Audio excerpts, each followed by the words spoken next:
Hello friends, welcome to our YouTube channel that is IP trend. और आज की class में हम कंटिन्यू करने जा रहे हैं हमारा चैप्टर 11। आज जो है ये हमारा पार्ट 3 है। इस चैप्टर की 2 पार्ट्स की वीडियो हम ऑलरेडी कवर कर चुके हैं और आज की क्लास में हम ये चैप्टर जो है वो कंप्लीट कर लेंगे। जैसा कि आप सब जानते ही हैं कि हम क्लास 12th का computer science and informatic practices का सिलेबस कवर कर रहे हैं जो आपका टर्म 2 में आने वाला है। और स्टार्टिंग जो है वो हमने कंप्यूटर साइंस के सिलेबस से की है, क्योंकि कंप्यूटर साइंस का जो सिलेबस है वो बहुत वास्ट है as compare to informatic practices. Informatic practices के सिलेबस के ज़्यादातर टॉपिक्स जो हैं वो कंप्यूटर साइंस में इंक्लूडेड हैं, बट कंप्यूटर साइंस में जो है उससे एक्स्ट्रा भी बहुत कुछ है, तो इसलिए हमने बिगनिंग जो है वो कंप्यूटर साइंस से की है। कंप्यूटर साइंस में आपका जो है 3 टर्म्स आने वाली हैं, जिसमें से DBMS जो है डाटाबेस मैनेजमेंट सिस्टम वो आपका 20 मार्क्स का आ रहा है, नेटवर्किंग आपकी 10 मार्क्स की आ रही है और जो कंप्यूटेशनल थिंकिंग है वो आपकी 5 मार्क्स की आएगी। हमने कंप्यूटर नेटवर्क्स और डाटाबेस मैनेजमेंट सिस्टम इन दोनों ही यूनिट्स को साइड बाय साइड स्टार्ट किया है। कंप्यूटर नेटवर्क्स की पूरी यूनिट जो है वो आपकी चैप्टर 10 में कवर हो रही है, जबकि जो आपका DBMS है डाटाबेस मैनेजमेंट सिस्टम है वो आपका कई चैप्टर्स में कवर हो रहा है, डेट इज़ चैप्टर 11, 12, 13 एंड 14। तो यहाँ पे चैप्टर 10 की जो है वो भी हमने कई सारी वीडियोस कवर कर ली हैं और चैप्टर 11 जो है वो आज हमारा कंप्लीट हो जाएगा। इसके बाद हम चैप्टर 12 से स्टार्ट करेंगे जो आपका DBMS वाली यूनिट का ही पार्ट है। अभी तक हमने पढ़ा है कि डाटाबेस मैनेजमेंट सिस्टम क्या होता है, उसकी यूजेस क्या हैं, उसका पर्पस क्या है, रिलेशनल डाटाबेस मॉडल क्या होता है, tuples, rows, columns, table, relation, attributes, cardinality, degree, इन सब के बारे में हम डिटेल में पढ़ चुके हैं। लास्ट जो हमने क्लास की थी उसमें हमने कीज़ के बारे में भी पढ़ा था, प्राइमरी की, फॉरेन की, कैंडिडेट की, अल्टरनेट की, रेफरेंशियल इंटीग्रिटी, ये सारी चीज़ें हम ऑलरेडी स्टडी कर चुके हैं। मैंने आपको उन वीडियोस में भी बोला था कि अगर आपको कहीं भी कोई भी डाउट है तो आप कमेंट करके पूछ सकते हैं। साथ ही साथ क्योंकि अभी हमारा डाटाबेस मैनेजमेंट सिस्टम का थ्योरेटिकल पार्ट चल रहा है तो इट मे बी कि आपको चीज़ें जो हैं इतनी ज़्यादा क्लियर ना हों, बट अभी जब हम प्रैक्टिकल पार्ट स्टार्ट करेंगे जहाँ पे हम एसक्यूएल की क्वेरीज को एग्जीक्यूट करेंगे तो वहाँ पे आपको चीज़ें जो हैं बिल्कुल क्लियर हो जाएंगी। बट अगर आपने बेसिक कॉन्सेप्ट पढ़ रखे होंगे तभी वो क्लियर होंगे। अगर आप इस थ्योरी पार्ट को स्किप करके डायरेक्टली प्रैक्टिकल पोर्शन पे जाएंगे तो आपको वहाँ भी कुछ समझ नहीं आएगा। बट अगर आपने थ्योरी पढ़ी है, समझने की कोशिश की है, तो जब आप प्रैक्टिकल पार्ट करेंगे तो आप दोनों को कोरिलेट कर पाएंगे और आपको दोनों ही पोर्शंस जो हैं वो बिल्कुल क्लियर हो जाएंगे। तो चलिए स्टार्ट करते हैं brief history of MySQL। Although ये जो है यहाँ पे MySQL की हिस्ट्री दी हुई है, ये आपके लिए इतनी इम्पोर्टेंट नहीं है क्योंकि MySQL जो है वो कैसे बना या वो कैसे इवॉल्व हुआ इससे आपका इतना कुछ लेना देना नहीं है, बट स्टिल आपकी बुक में है इसलिए हम एक बार इसे गो थ्रू कर लेते हैं।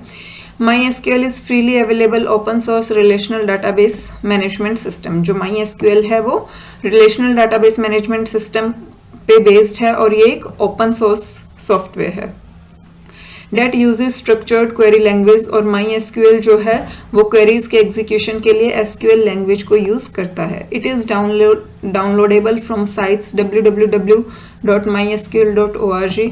इस साइट से आप इसे फ्रीली डाउनलोड कर सकते हो। इन MySQL database information is stored in tables. जो MySQL है उसमें जो डाटा है वो टेबल्स की फॉर्म में स्टोर होता है। जैसा कि आप सब जानते ही हैं, जो रिलेशनल डाटाबेस मॉडल हमने पढ़ा, रिलेशनल डाटाबेस में डाटा जो है वो रोज कॉलम में टेबल्स की फॉर्म में स्टोर होता है। तो क्योंकि MySQL जो है वो RDBMS यानी कि रिलेशनल डाटाबेस मैनेजमेंट सिस्टम पे बेस्ड है तो इसलिए MySQL में डाटा जो है वो टेबल्स की फॉर्म में स्टोर होता है। A single MySQL database can contain many tables at once and store thousands of individual record। Because ये फ्री है इसका मतलब ये नहीं है कि ये एफिशिएंटली वर्क नहीं करता है। आप MySQL डाटाबेस में एक टाइम में काफ़ी सारी टेबल्स क्रिएट कर सकते हो और एक टेबल में thousands of individual records को आप स्टोर कर सकते हो। MySQL provide you with a rich set of features that support a secure environment for storing, maintaining and accessing the data। जो MySQL सॉफ्टवेयर है उसमें आपको बहुत सारे फीचर्स मिलते हैं जिससे कि आपका एनवायरनमेंट बहुत ही सिक्योर रहता है ताकि आप अपने डाटा को सिक्योरली स्टोर कर सको, मेंटेन कर सको, डाटा को इजीली एक्सेस कर सको। MySQL is a fast, reliable, scalable alternative to many of the commercial RDBMSs available today. आज के टाइम में बहुत सारे कमर्शियल डाटाबेस मैनेजमेंट सिस्टम्स आपको मार्केट में मिलेंगे, लेकिन MySQL जो है वो उन सब का एक फास्ट, रिलायबल और स्केलेबल अल्टरनेटिव है, क्योंकि वो जो आपके कमर्शियल RDBMSs होते हैं वो बहुत कॉस्टली आते हैं और हर कोई उन्हें अफोर्ड नहीं कर सकता। इसलिए MySQL जो है वो उनका एक बहुत ही कॉस्ट इफेक्टिव अल्टरनेटिव आप कह सकते हो, क्योंकि ये फ्रीली अवेलेबल है और ये आपको सारे फीचर्स प्रोवाइड करता है, फास्ट भी है, रिलायबल भी है और स्केलेबल भी है। MySQL was created and it's supported by MySQL AB। MySQL को किसने क्रिएट किया था? MySQL AB, जो कि एक कंपनी है based in Sweden. This company is now subsidiary of Sun Microsoft system. और अब ये कंपनी जो है वो किसकी सब्सिडरी बन चुकी है? सन माइक्रो सिस्टम की, which holds the copyright to most of the code basis.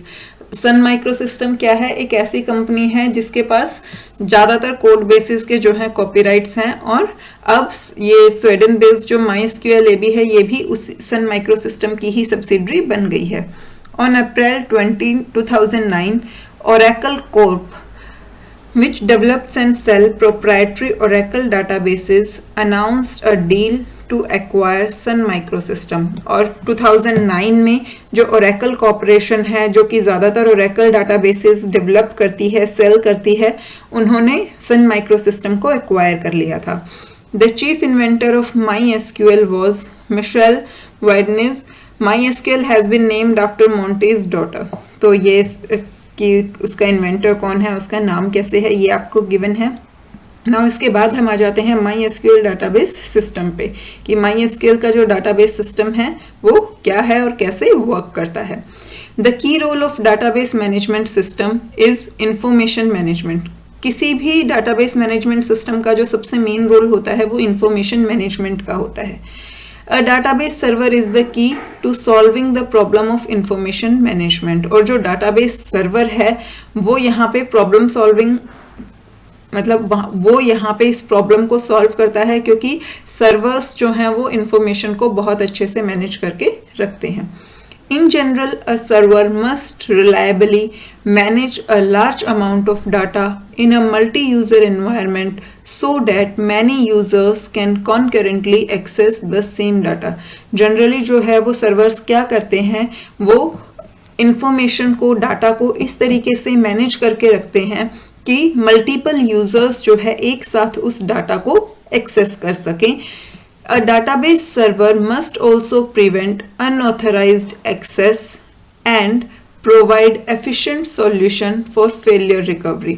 जो इसके साथ साथ डाटाबेस सर्वर्स का और क्या काम होता है कि वो अनऑथराइज्ड एक्सेस को प्रिवेंट करते हैं, यानी कि कोई ऐसा यूजर जो उस डाटा को एक्सेस करने के लिए ऑथराइज नहीं है, जिसके पास कोई राइट नहीं है उस डाटा को एक्सेस करने का, वो यूजर्स डाटा को एक्सेस नहीं कर सकते। साथ ही साथ अगर आपका सिस्टम जो है फेल हो जाता है किसी तरीके से, तो सर्वर जो है आपके डाटा का बैकअप रखता है, वो फेलियर से इजीली रिकवर कर सकता है। तो डाटाबेस सर्वर का क्या क्या काम होता है? इंफॉर्मेशन को इस तरीके से मैनेज करके रखना कि मल्टीपल यूजर्स जो हैं वो उस डाटा को एक साथ एक्सेस कर सकें।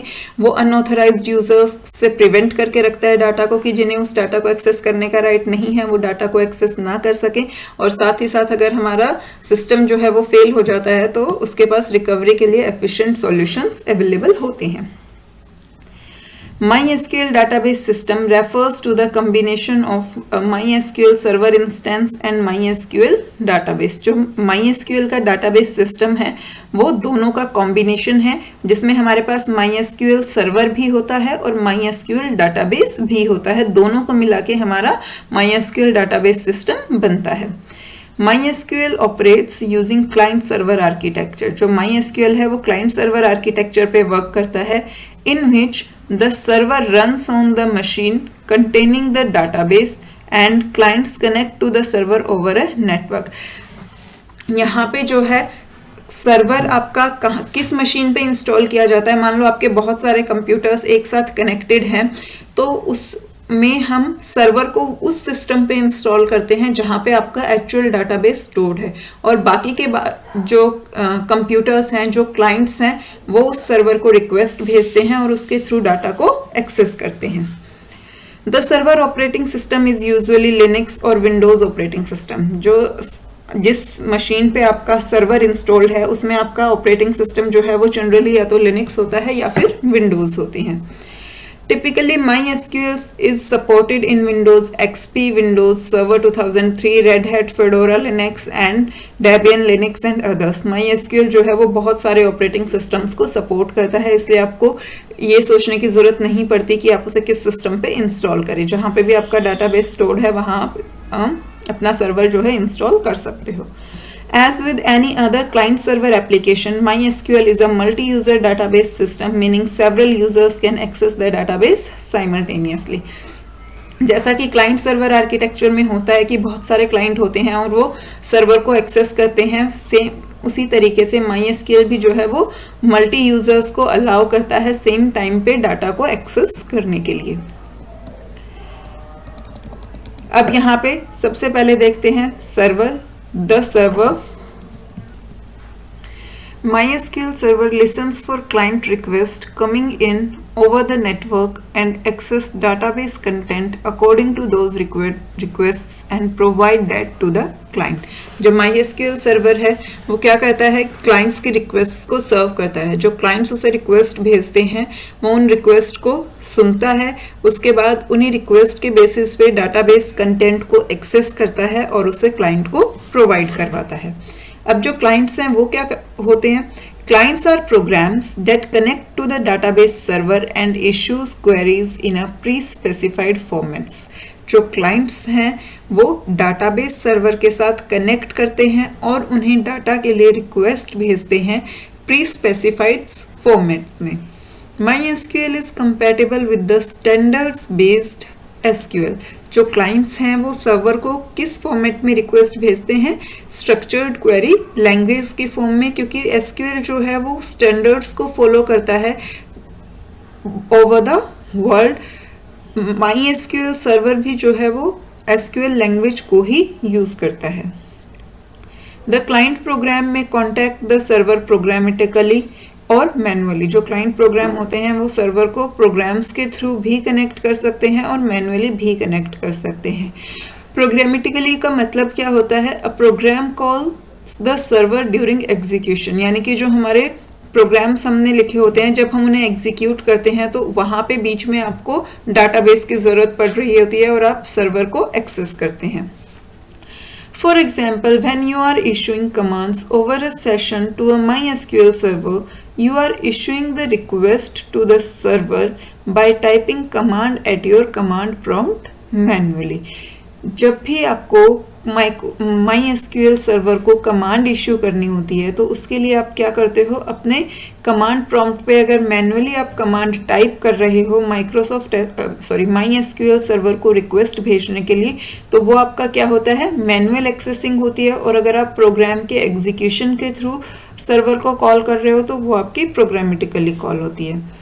On the other hand, if you have input some data, say your credit card information on the internet toward purchase of some goods in a form, and the form is processed by using a server-side program, then the MySQL server is contacted programmatically. तो ऊपर जो ये आपको example था वो manual का example था कि आप जो है कमांड प्रॉम्प्ट के थ्रू MySQL सर्वर को कमांड भेज रहे हो, वो आपका मैनुअल कमांडिंग थी। लेकिन मान लीजिए आपने कुछ डाटा इनपुट किया है किसी फॉर्म में और उस फॉर्म को जो है किसी प्रोग्राम के थ्रू आप प्रोसेस कर रहे हो और वहाँ पे आप उस डाटा को सर्वर में स्टोर करवा रहे हो, तो वो क्या हो गया, आपका प्रोग्रामेटिकली हो गया।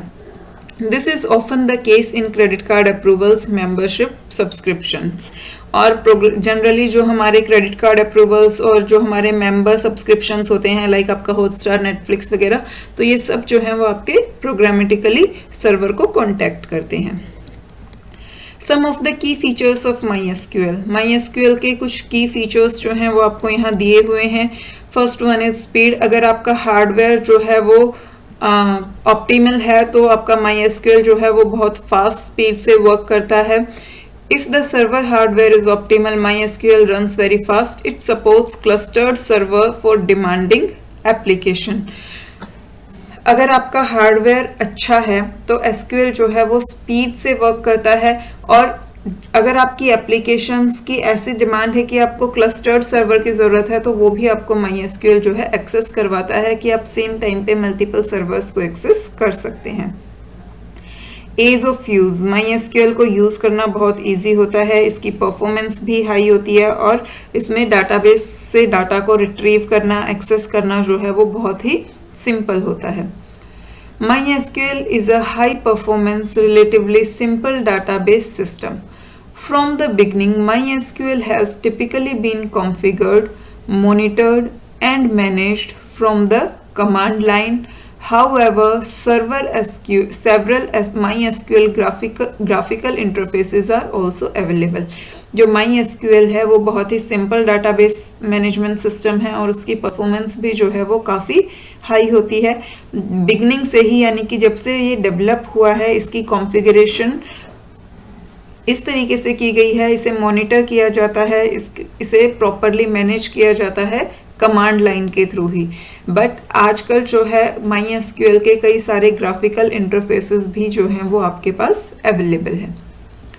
Next one is cost. Because MySQL जो है वो फ्रीली अवेलेबल है, तो यहाँ पे आपको कोस्ट का कोई इशू नहीं होता। ये एक ओपन सोर्स सॉफ्टवेयर है जिसे आप फ्रीली नेट से जो है डाउनलोड कर सकते हो। आपने पीछे पढ़ा भी था, MySQL जो है वो लैम्प स्टैक का पार्ट है। लैम्प यानी कि Linux, Apache, MySQL and Python, जो कि एक fast growing open source enterprise है।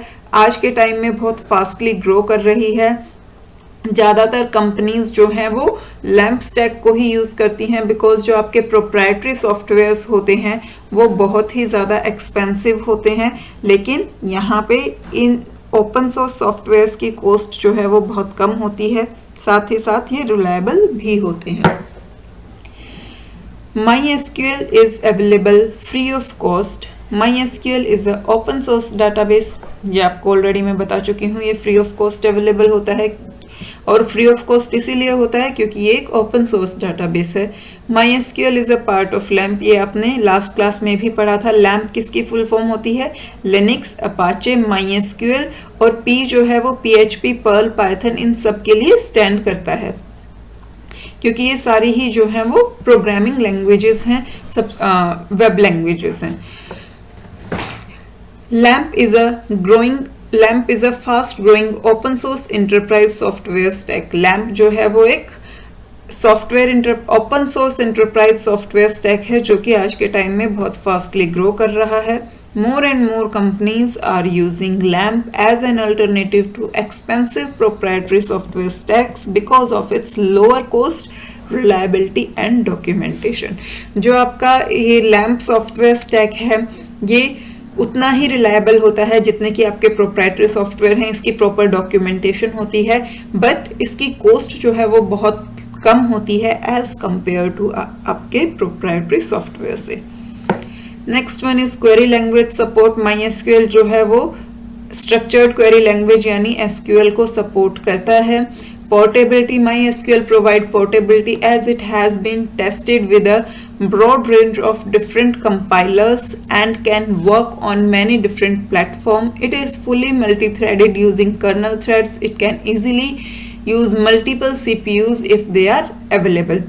तो MySQL जो है वो पोर्टेबल होता है क्योंकि इसे बहुत वाइड रेंज के कंपाइलर्स पे टेस्ट किया गया है। ये अलग अलग प्लेटफॉर्म्स पे वर्क कर सकता है, और अगर आपको रिक्वायर्ड है तो ये मल्टीपल CPUs को एक साथ एक्सेस कर सकता है, एक साथ यूज़ भी कर सकता है। MySQL जो है वो डाटा टाइप की लार्ज रेंज को सपोर्ट करता है। यहाँ पे फिक्स्ड लेंथ और वेरिएबल लेंथ के रिकॉर्ड्स आप स्टोर कर सकते हो। MySQL provide many data types to support different types of data.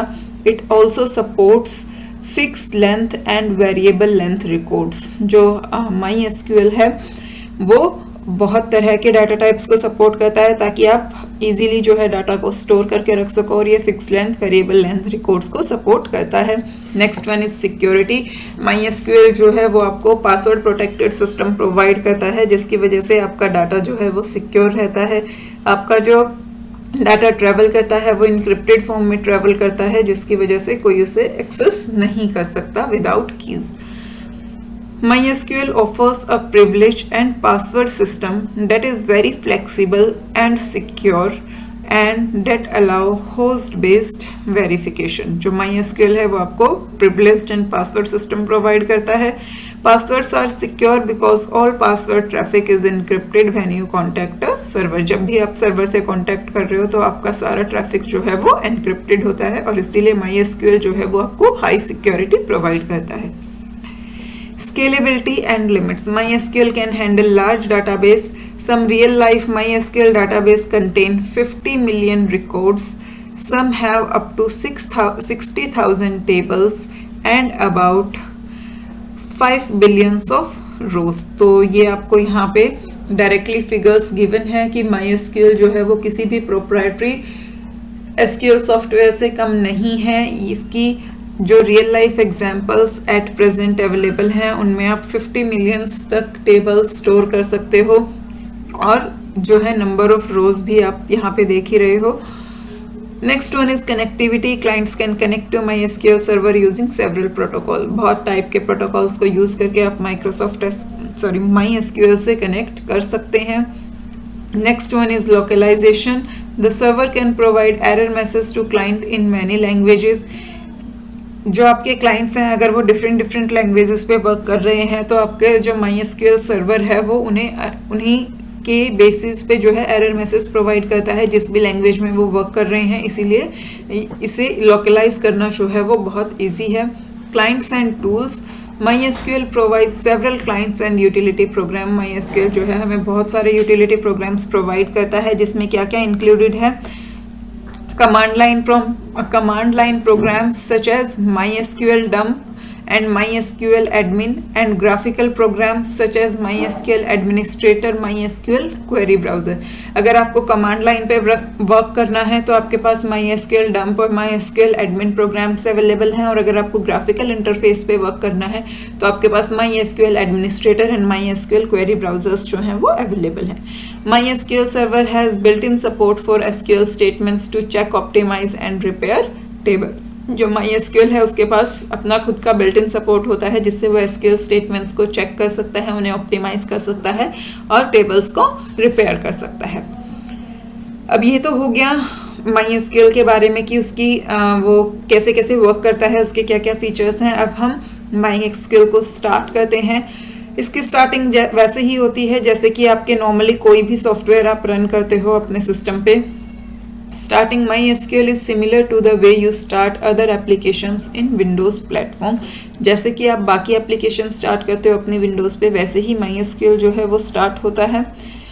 Make sure MySQL server is installed on your machine। But सबसे पहले हमें ये जो है चेक करना है कि हमारे जो मशीन है उस पर MySQL server जो है इंस्टॉल्ड होना चाहिए। अगर नहीं है तो पहले आप उसे इंस्टॉल कीजिए। Once it is installed, you need to click at Start All Program MySQL।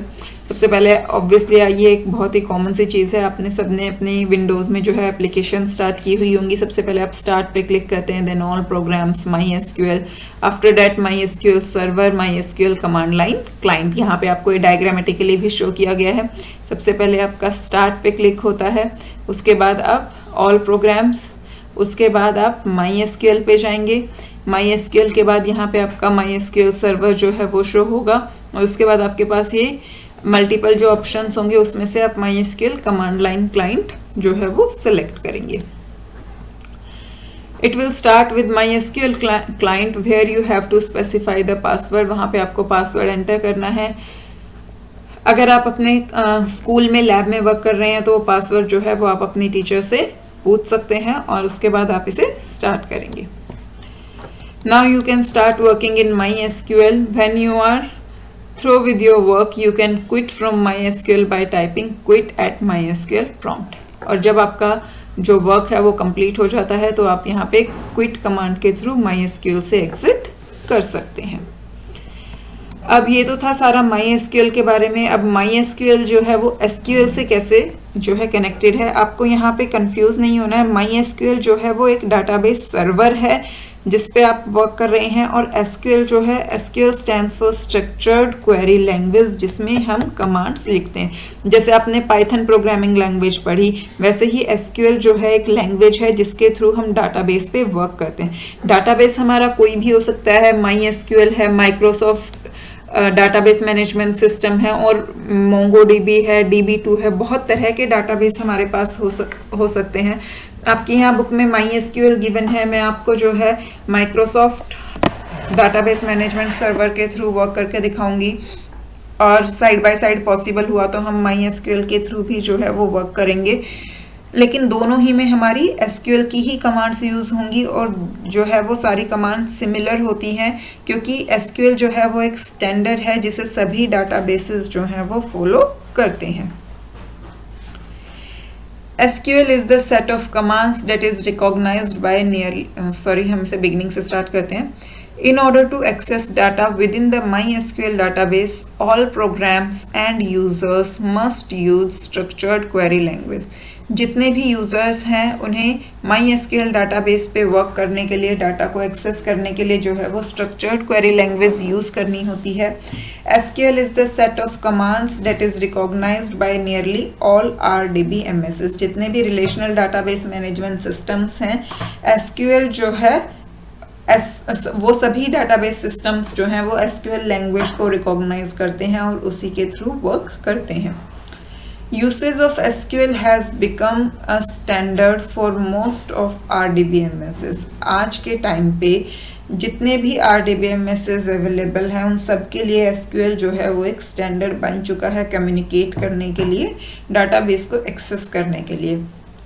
Though application programs and MySQL tools often allow users to access database without directly using SQL, but these applications in turn must use SQL when executing the user's request.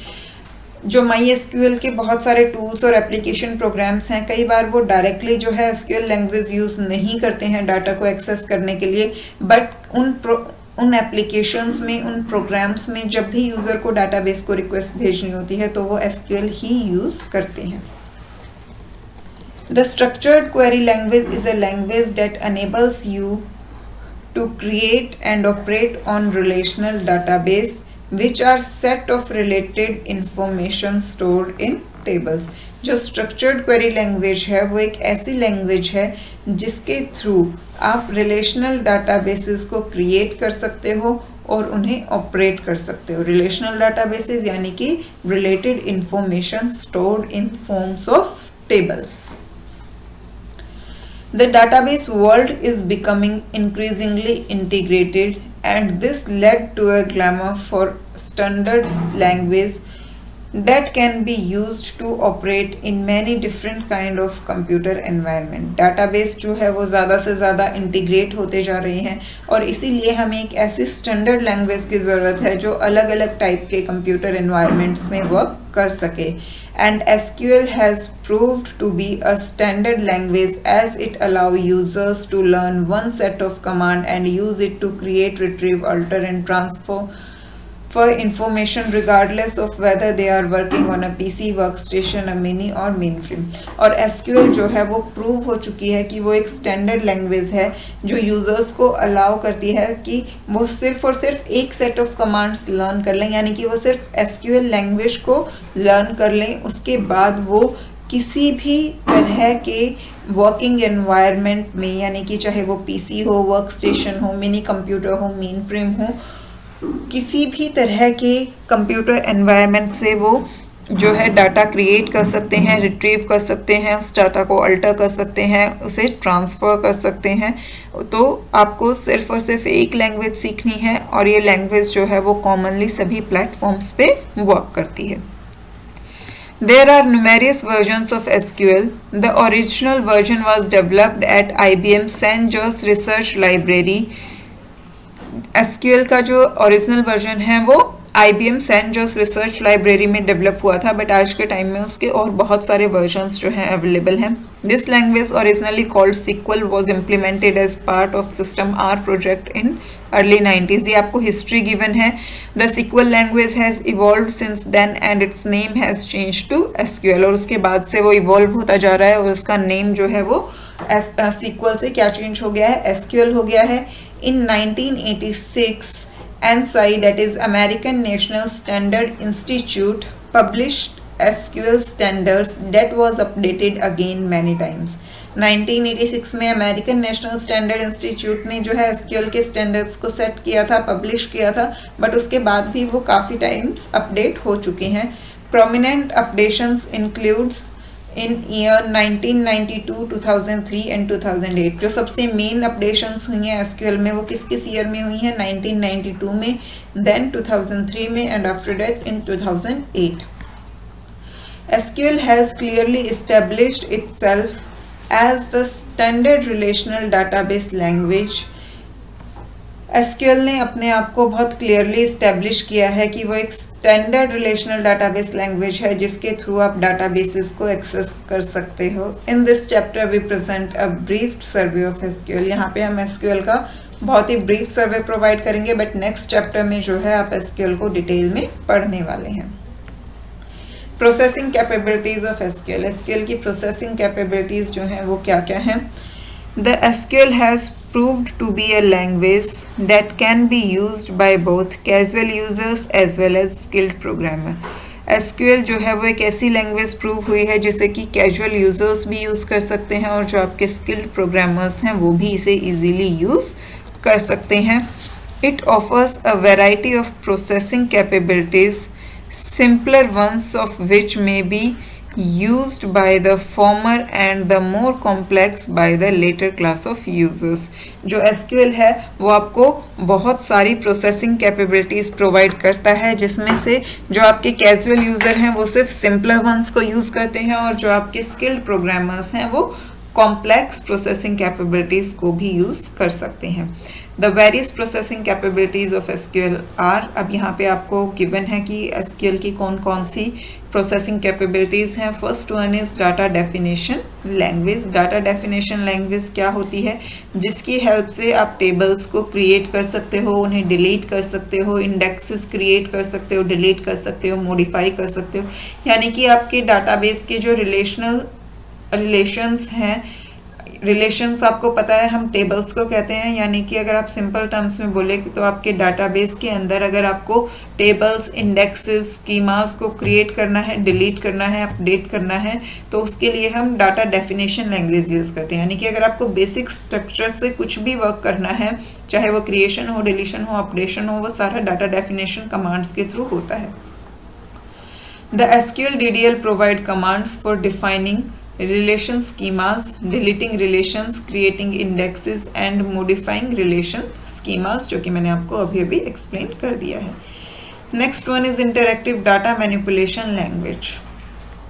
अब जब आपने tables को, indexes को create कर लिया है, उनके updation deletion के लिए आपके पास कमांड है, लेकिन अगर आपको उन टेबल्स में डाटा इंसर्ट करना है और ऑलरेडी जो आपका डाटा इंसर्टेड है अगर आपको उसे चेंज करना है या फिर उस डाटा को डिलीट करना है, उसके लिए हमें कौन सी कमांड्स की ज़रूरत पड़ती है? उसके लिए हमें डाटा मैनिपुलेशन कमांड्स की ज़रूरत जो है वो पड़ती है।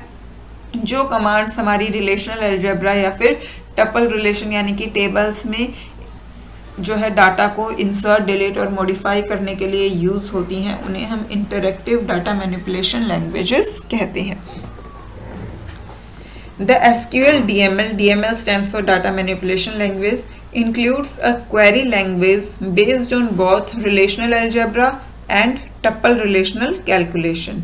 It includes also commands to insert, delete and modify tuples in the database. Tuples यानी कि रोज, तो रोज आप किस में इंसर्ट करते हो? टेबल्स में। तो टेबल्स में डाटा इंसर्ट करने के लिए, डिलीट करने के लिए, मॉडिफाई करने के लिए।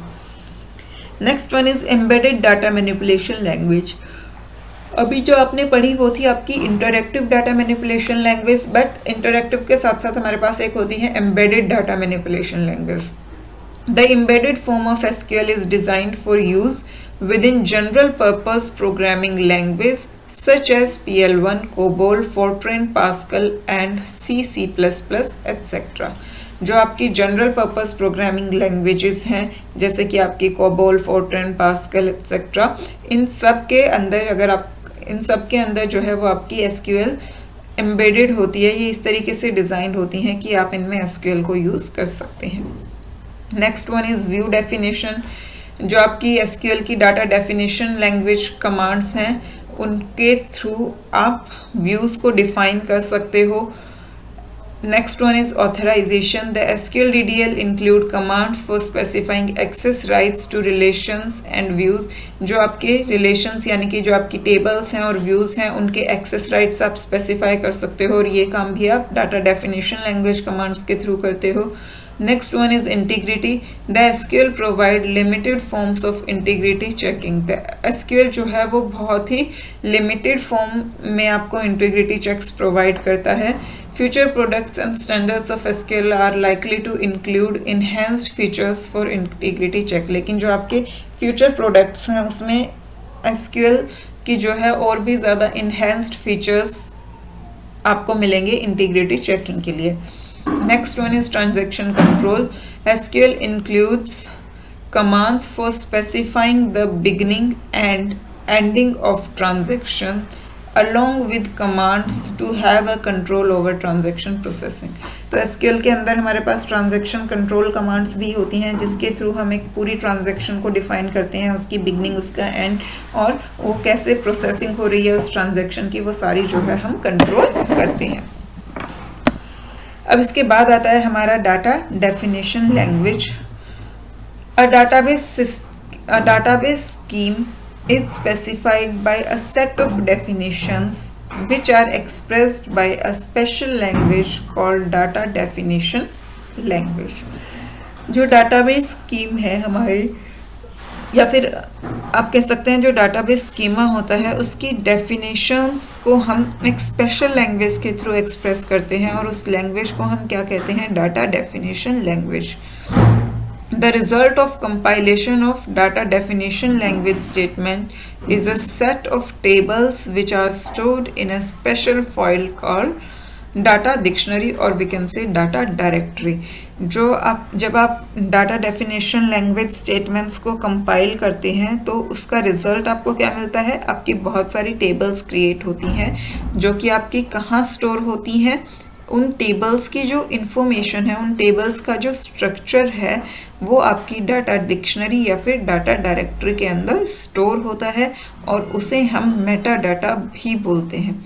डाटा डिक्शनरी या फिर मेटा डाटा जो है वो ऐसी फाइल होती है जिसमें हमारा वो डाटा कंटेन है जो कि हमारे डाटाबेस के डाटा का स्ट्रक्चर है। यानी कि आप एक तरीके से कह सकते हो कि वहाँ पे आपकी टेबल्स का स्ट्रक्चर जो है वो स्टोर होगा कि टेबल का नाम क्या है और टेबल में कौन कौन से कॉलम्स हैं, उन कॉलम्स का डाटा टाइप क्या है, ये इन्फॉर्मेशन आपकी डिक्शनरी में स्टोर होगी।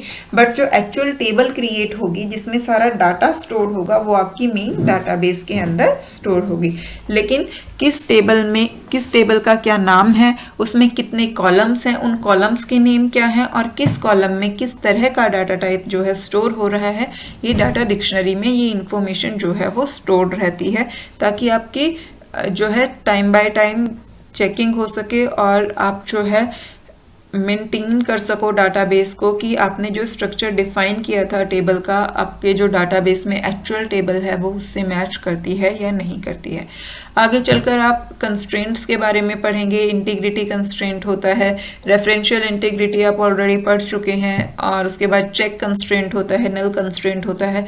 तो कौन से कॉलम पे कौन सा कंस्ट्रेंट अप्लाइड है ये भी हम डाटा डिक्शनरी में जो है वो स्पेसिफाई करते हैं।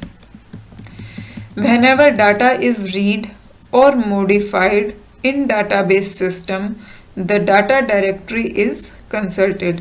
जब भी database system से डाटा को रीड किया जाता है या मॉडिफाई किया जाता है तो जो हमारी डाटा डायरेक्टरी है यानी कि जो हमारा मेटा डाटा है उसे कंसल्ट ज़रूर किया जाता है। The data definition language provide a set of definitions to specify the storage structure and access method used by the database. जैसा कि मैंने आपको बताया कि जो आपका स्टोरेज स्ट्रक्चर है टेबल्स का और उन्हें एक्सेस करने के जितने मेथड्स हैं वो सब हमारे जो हैं वो स्टोर्ड होते हैं.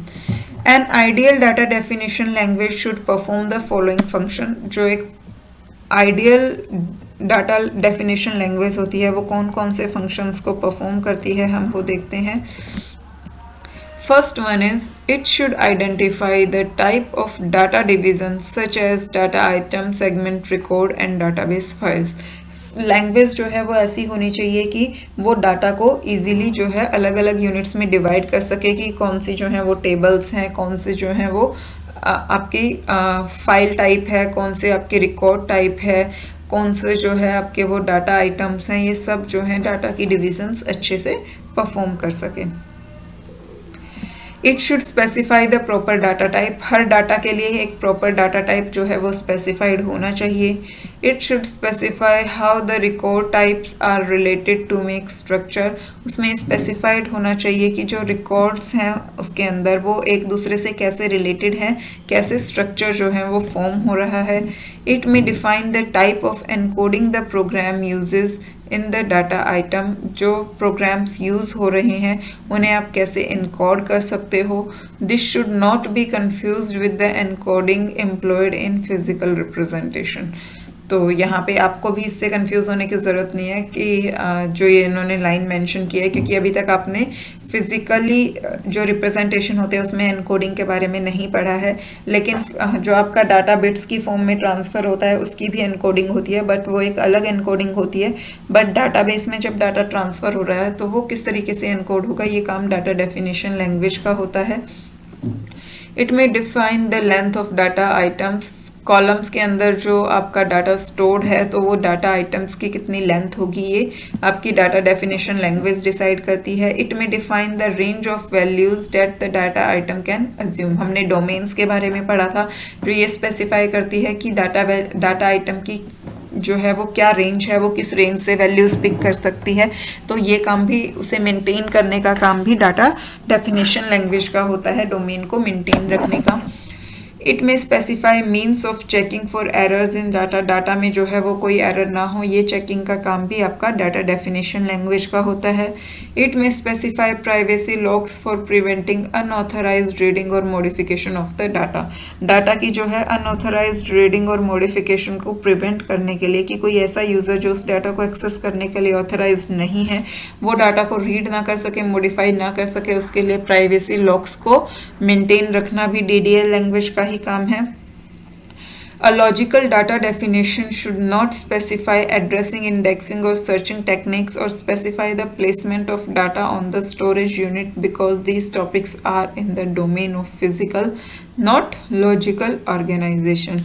जो एक logical data definition है उसे ये स्पेसिफाई नहीं करना होता कि एड्रेसिंग, इंडेक्सिंग और सर्चिंग टेक्निक्स क्या हैं, और बल्कि उसे क्या करना होता है, specify the placement of data on the storage unit. की स्टोरेज यूनिट्स जो हैं हमारी डाटा वहाँ कैसे जाकर स्टोर हो रहा है, क्योंकि जो हमारी ये डोमेन है डाटा डेफिनेशन लैंग्वेज इसका फिजिकल ऑर्गेनाइजेशन का काम होता है, ना कि लॉजिकल ऑर्गेनाइजेशन का. The SQL commands covered later in this unit include DDL commands also. Next chapter में जब आप SQL commands पढ़ेंगे तो वहाँ पे हम डाटा मैनिपुलेशन लैंग्वेज के साथ साथ डाटा डेफिनेशन लैंग्वेज की कमांड्स को भी जो है वो स्टडी करेंगे. Now next one is classification of SQL statements. जो हम SQL लैंग्वेज पढ़ेंगे उसमें जो हमें SQL की कमांड्स पढ़नी है वो किन किन कैटेगरीज में डिवाइड होती है यहाँ पे हम वो देखेंगे. SQL technically speaking is a data sub language. SQL जो है वो एक डाटा लैंग्वेज है. That is it is a language used to interact with database. अब इससे पहले आपने जो लैंग्वेजेस सुनी होंगी C++, जावा, पाइथन, वो लैंग्वेजेस जो हैं वो क्या होती हैं, हमारी प्रोग्रामिंग लैंग्वेजेस होती हैं, क्योंकि उसमें हम प्रोग्राम्स लिखते हैं, एग्जीक्यूट करते हैं, एप्लीकेशंस होती हैं हमारी। बट एसक्यूएल जो है, यहाँ पे हम कोई प्रोग्राम नहीं लिखते हैं। एसक्यूएल की हेल्प से हम डाटाबेस से डाटा को एक्सेस करते हैं। हमें सारा वर्क जो है वो डाटा पे करना होता है, डाटाबेस पे करना होता है, इसीलिए जो एसक्यूएल है उसे हम डाटा लैंग्वेज भी कहते हैं। In other words, all SQL statements are instructions to database only. जितनी भी SQL statements हैं वो सिर्फ और सिर्फ database के लिए ही instructions का काम करती हैं। And this is where it differ from general purpose programming languages like C, C++ और Basic etc. जो हमारी general purpose programming language होती हैं, इसीलिए SQL जो है वो उनसे बहुत ही अलग है। SQL provide many different type of commands used for different purposes. SQL जो है वो हमें 5 different type की commands provide करती है, जिनका अपना खुद का अलग अलग purpose होता है। यहाँ पे आपको वो सारी कैटेगरीज गिवन है। First one is data definition language command, second one is data manipulation language command, third one is transaction control language command, fourth one is session control commands and fifth one is system control commands. Out of these 5 आपके syllabus में सिर्फ first 3 included है, data definition language, data manipulation language and transaction control language. Session control और system control commands जो हैं वो आपके syllabus में इंक्लूडेड नहीं है, इसलिए अब से आगे हम उनके बारे में स्टडी नहीं करेंगे। डाटा डेफिनेशन में आपकी वो कमांड्स आती हैं जिनकी हेल्प से हम टेबल्स को क्रिएट कर सकते हैं, उन्हें चेंज कर सकते हैं, मॉडिफाई कर सकते हैं, डिलीट कर सकते हैं। डाटा मैनिपुलेशन के थ्रू हम टेबल्स के अंदर का जो डाटा है, यानी कि जो रोज और कॉलम्स हैं, उन्हें ऐड कर सकते हैं, अपडेट कर सकते हैं, डिलीट कर सकते हैं। जो ट्रांजैक्शन कंट्रोल लैंग्वेजेस हैं, ट्रांजैक्शन कंट्रोल लैंग्वेजेस के थ्रू हम हमारी ट्रांजैक्शंस को कंट्रोल करते हैं कि हमें हम जब वर्क कर रहे होते हैं तो हम क्लाइंट सिस्टम पे वर्क कर रहे हैं। क्लाइंट सिस्टम ऐसा नहीं है कि आपने एक कमांड एग्जीक्यूट की और उसके थ्रू सर्वर में चेंजेस हुआ, फिर आपने दूसरी करी, वो सर्वर में जाके ऐड हुई। हम एक टास्क, एक प्रॉपर वर्क जो है वो कर रहे होते हैं। जब हमारे वो ट्रांजैक्शन, वो वर्क जो है कंप्लीट हो जाता है, तभी हम उन सारे चेंजेस को डाटाबेस में स्टोर करते हैं। तो ये सारा कंट्रोल जो है वो ट्रांजैक्शन कंट्रोल लैंग्वेजेस के थ्रू होता है। वन बाय वन हम तीनों के बारे में स्टडी करेंगे। सबसे पहले हम देखते हैं DDL कमांड्स जो हैं वो क्या होती हैं। बट आई थिंक जो है आज की वीडियो काफ़ी लेंदी हो गई है और सारा जो है थ्योरेटिकल पार्ट है, तो ये एक साथ कंज्यूम करना आपके लिए बहुत डिफिकल्ट हो जाएगा, क्योंकि पहले DDL कमांड्स है, फिर उसके बाद सारी DML कमांड्स हैं, and then transaction control language commands हैं। तो इट्स बेटर कि हम इसके लिए एक सेपरेट वीडियो रखें जहाँ पे आप इन कमांड्स के बारे में स्टडी कर सकें, और आपके लिए भी इजी होगा, क्योंकि अभी तक का जो थ्योरी पार्ट था उसे आपका इतना ज़्यादा कोई लिंक नहीं है। बट ये जो तीनों तरह की कमांड्स हैं, ये आपके एग्जाम पॉइंट ऑफ व्यू से इम्पोर्टेंट हैं, तो ये अगर आपको रिवाइज करनी हो तो सेपरेट वीडियो जो है आप इजीली कर सकते हो एक छोटी सी वीडियो के थ्रू। बट यहाँ पे आपको जो है बिगिनिंग का सारा पार्ट आपके लिए एक्स्ट्रा हो जाएगा, इसलिए बेटर है हम इसे नेक्स्ट वीडियो में कवर करें। तो आज के लिए इतना ही। अगर आपको कोई भी डाउट है तो वो आप मुझे कमेंट करके पूछ सकते हैं। बाकी का पार्ट जो है वो हम नेक्स्ट वीडियो में कवर करेंगे। तब तक के लिए स्टडी हार्ड। मिलते हैं नेक्स्ट वीडियो में। Bye bye.